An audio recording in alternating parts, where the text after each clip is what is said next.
Tudo bom, pessoal? Hoje nós vamos falar de um assunto extraordinário. Eu não ia gravar esse vídeo, não estava na minha programação gravar esse vídeo, mas eu resolvi gravar porque isso virou uma notícia no mundo inteiro, virou capa de jornal, virou capa de revista, virou uma série de artigos e eu quero tocar nesse assunto com vocês porque realmente importa. É mesmo possível uma recessão do mercado americano nos próximos meses? Vamos ver depois da vinheta.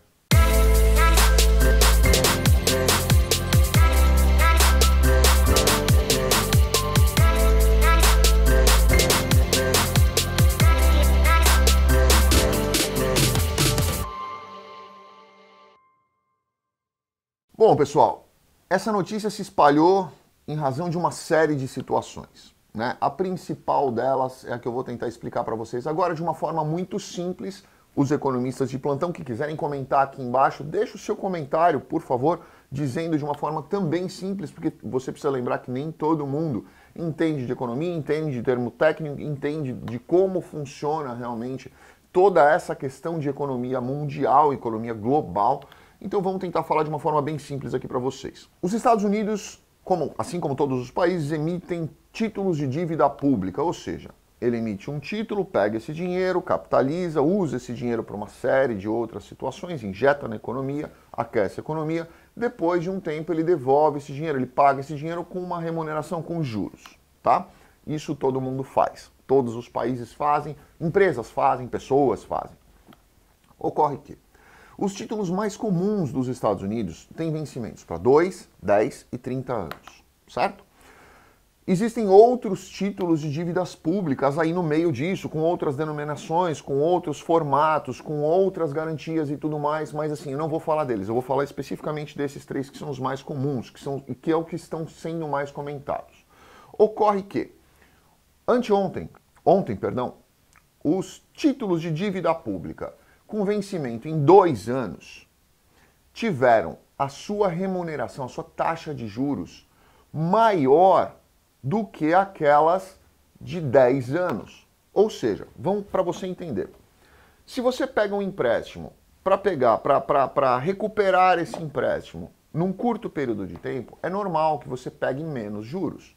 Porque quem está te emprestando dinheiro quer ficar mais tempo sem ter que te pagar e, obviamente, ele dá uma vantagem um pouco maior, ele dá uma remuneração um pouco maior, tá? Ontem ocorreu o contrário. Os títulos emitidos pelo governo americano com vencimento de 2 anos estavam com remuneração acima, estavam sendo negociados por valor acima daqueles que tinham vencimento em 10 anos, ou seja, para quem emprestar o dinheiro para sacar mais rápido, eu estou remunerando melhor. O que isso significa? Preciso de dinheiro, tá? Pode ser um blefe do governo? Pode sim. E se tratando de Donald Trump, não é difícil que isso esteja acontecendo, por uma série de razões. Por causa da questão da China, que hoje é uma das maiores detentoras do mundo de títulos de dívida pública americanos, por uma série de razões, tá? O Donald Trump pode sim estar jogando, fazendo um jogo de estratégia, um jogo de xadrez, com essa questão dos títulos e bancando a conta para justamente criar um certo terror, que é o que ele também costuma fazer, historicamente ele costuma fazer, e ter aí uma vantagem econômica num segundo cenário que eu também vou projetar para vocês enxergarem. Mas ocorre que, historicamente, essa inversão da curva da taxa de juros demonstrou que todas as vezes que isso aconteceu, os Estados Unidos entrou em recessão. Nos últimos 60, 70 anos, foi exatamente assim. Todas as vezes que essa curva inverteu, os Estados Unidos entrou em recessão. Existe um risco? Existe. Existe a possibilidade de um blefe? Existe. Tá? Eu, particularmente, hoje, enxergo muito mais a estratégia do blefe do que a estratégia de realmente se entrar numa recessão. Ocorre que, se esse blefe foi realmente um blefe, ele acabou tendo um resultado um pouco diferente, talvez, do que se esperava, né? Porque vários mercados, várias bolsas de vários lugares, começando por Nova York, tiveram uma queda absurda. Nova York chegou a perder 3 pontos percentuais, cair 3 pontos percentuais. Isso, falando no mercado financeiro, é um número de certa forma, é um índice, é um indicador que a coisa pode não ser tão blefe, ou se for um blefe, não foi um blefe tão bem planejado. Muitas outras razões acabaram convergindo para a mesma situação. A crise na Argentina, a disparada do dólar na Argentina, a disparada do dólar no Brasil. Me perguntaram ontem o que eu achava, se o dólar ia subir, se o dólar ia cair. Eu conversei com diversos amigos meus, de diversos mercados. Na verdade, não foram diversos, foram quatro amigos meus que trabalham no mercado financeiro de países distintos, em continentes distintos, e eles têm opiniões muito divergentes com relação a isso. Alguns acham que o dólar, com relação ao real, vai subir até o final de setembro, ele deve subir aí entre 8 a 12 centavos por dólar a mais do que já está hoje. Outros acreditam que ele deve cair aproximadamente 15 centavos do que está hoje, em razão desse jogo de mercado que está acontecendo. Então, realmente, é um momento em que as pessoas devem observar, né? Particularmente, eu não acredito nessa recessão. Por outros índices de mercado, eu não acredito nessa recessão. Eu acredito que é mais um jogo que está sendo jogado de uma forma estratégica, talvez um pouco fora da mão, porque o Trump costuma, às vezes, exagerar, né? Ser um pouco mais intenso do que deveria ser ou do que precisaria ser, mas é a forma de governo dele e ele tem feito isso, ele tem movimentado, até agora pelo menos, ele tem movimentado a economia americana de uma forma muito positiva. Todo mundo está vendo esse resultado dele e, obviamente, é um mérito que deve ser reconhecido, né? Podem haver algumas outras falhas, como em qualquer outra situação, qualquer outra pessoa, qualquer outro ser humano, mas nesse caso da economia ele realmente tem feito alguns tiros muito precisos, às vezes agressivos, mas precisos. Uma outra questão que é importante a gente pensar também é que notícias começaram a sair, oficiais, tá? De que o Banco Central disse que vai começar a vender dólar à vista e imediatamente reinvestir esse valor em títulos de longo prazo. Isso também pode ser uma estratégia muito bacana do governo brasileiro, mas também traz um certo risco, que eu acho que com certeza absoluta, eles fizeram uma análise disso e estão sabendo direcionar para onde vai. O problema de você intervir no mercado, essa é a minha opinião pessoal, tá? Hoje o Brasil tem uma reserva de dólares, né? Essa reserva é sempre finita, ela não é infinita, ela é sempre finita, ou seja, ela tem fim, ela tem um número, e o governo tem que lidar com esses números, inclusive para pagamento de juros de dívida externa, de dívidas do Brasil, de contratos de câmbio e uma série de situações. Então essa reserva ela tem que estar sempre ali disponível para esse tipo de situação.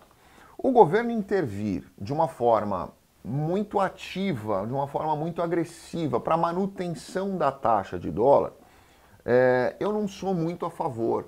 Né? Eu acho que essas intervenções, elas deveriam agir, elas deveriam realmente acontecer num momento específico, num tiro mais preciso, menos na tentativa de controlar o mercado e mais na tentativa de controlar a economia. São duas coisas distintas. Né? O dólar vai flutuar em relação ao mercado, mas esse impacto na economia é que pode ser muito ruim.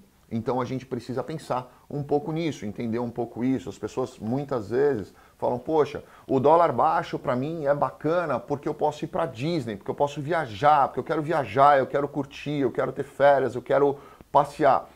Esse é um lado que, na verdade, na minha opinião, é a pior visão que você pode ter. A gente tem que pensar em outro lado, que é a balança econômica, né? Então a gente, quanto mais alto o dólar estiver, mais os produtos brasileiros vão ser atraídos pelo mercado internacional. Então, consequentemente, eles ficam mais baratos perante o mercado internacional, maior a exportação, maior a captação de recursos para o Brasil. E hoje, o Brasil que está saindo de uma crise, está querendo sair da crise, eu ainda acho que ainda está muito instável, está muito nebulosa essa situação para o brasileiro. Eu acho que a captação de recursos seria um fator primordial, óbvio, sem perder o certo controle, mas eu acho que o governo deveria olhar um pouquinho melhor para essa questão da intervenção do Banco Central, pensando a médio e longo prazo. Primeiro, vamos capitalizar, vamos deixar o caixa saudável, vamos trazer recursos para dentro do país. Trouxemos, bacana. Agora vamos tentar equalizar aqui, saber onde a gente vai realmente passar a régua e falar, olha, aqui é o ponto de equilíbrio. Mantenho o que eu disse para vocês. No ano passado, se eu não me engano foi outubro, novembro do ano passado que eu fiz um vídeo dizendo que eu acho que o número de equilíbrio do dólar, tá, para a economia brasileira atual, eu acho que o número de equilíbrio é em torno dos 3,85 a 3,95. Esse é equilíbrio, tá? Vai flutuar para mais, vai flutuar para menos. E o que eu acho engraçado é que quando eu falei isso daí e disse que o dólar faria picos onde ele poderia passar de R$4, algumas pessoas comentam às vezes no meu vídeo, olha, viu, o dólar baixou, olha, viu, o dólar baixou. Eu queria que essas pessoas comentassem agora nesse vídeo aqui dizendo para mim, né, que, poxa, o dólar baixou. Como eu disse, picos que podem passar disso, mas na minha opinião, o ponto de equilíbrio do dólar, 3,80, 3,90 é um número razoável, flutuando 5 centavos para cima, 5 centavos para baixo. Eu acho que é um ponto de equilíbrio para a atual situação econômica do país. Tá? Menos do que isso, eu acho que vai gerar uma série de impactos. Mais do que isso, eu acho que vai gerar uma outra série de impactos, que alguns são positivos e outros vão trazer um prejuízo grande. Então a gente tem que pensar sempre no ponto de equilíbrio. Eu acho que este é o ponto de equilíbrio, certo? Bom, quem ainda não se inscreveu no canal, por favor, se inscrevam, deixe seu comentário.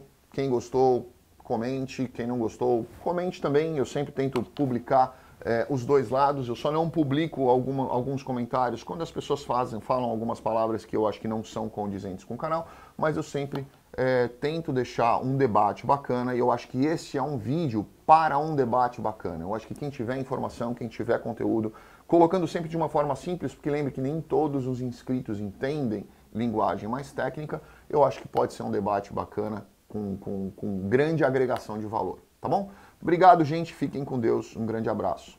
Boa semana.